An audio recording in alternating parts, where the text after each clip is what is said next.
হকারদের জন্য দুটি জায়গা চিহ্নিত করে হকার্স জোন তৈরির পরিকল্পনা নিল আলিপুরদুয়ার পুরসভা।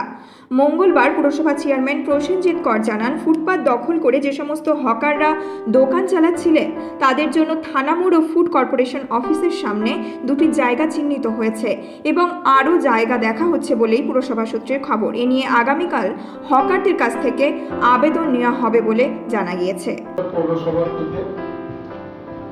আপনাদেরকে দেখেছি, যেটা হচ্ছে আপনারা জানেন যে আমরা আলিপুরদুয়ারে ফুটপাত দখল করে যারা ব্যবসা করত, স্ট্রিট হকার, তাদের জন্য আমরা পৌরসভার পক্ষ থেকে দুটো জায়গা আপাতত চিহ্নিত করেছি। সেই দুটো জায়গা মধ্যে একটা হচ্ছে থানা মোড়ে, আরেকটা হচ্ছে আমাদের ওয়ার হাউস, যেটা যে ফুড কর্পোরেশনের যে গোডাউনটা আছে তার সামনে আমরা দুটো ভাগে আপাতত তাদের বসানোর পরে আরো যারা আছে তাদেরকে আমরা আরো যারা আমরা চিহ্নিত করছি সেগুলো জায়গার মধ্যে আমরা বসাবো। আগামীকাল থেকে তাদেরকে অ্যাপ্লিকেশন জমা দেওয়ার জন্য আমরা পৌরসভায় তাদেরকে আবেদন করব যে আমাদের পৌরসভায় এসে সেই তারা তাদের নথিপত্র এখানে জমা দিয়ে যাবে। তারপরে আমরা সেগুলোকে ভেরিফাই করব।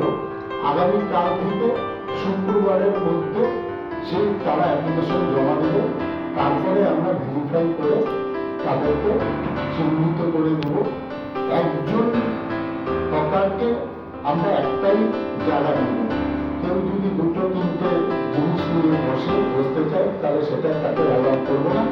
একটা নিয়মের মধ্যে যাতে তারা ব্যবসা করতে পারে, কোনো অসুবিধা না হয়, আমরা আলিপুরদুয়ার পৌরসভা, জেলা প্রশাসন সকলে মিলে একসাথে মিলে কাজ করে যাতে তাদের কোনো অসুবিধা না হয় তার জন্য আমরা সিদ্ধান্ত নিয়েছি।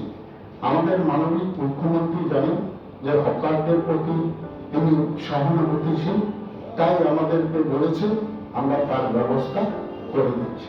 আলিপুরদুয়ার থেকে সমুদাসের রিপোর্ট, নিউজ মেট্রো।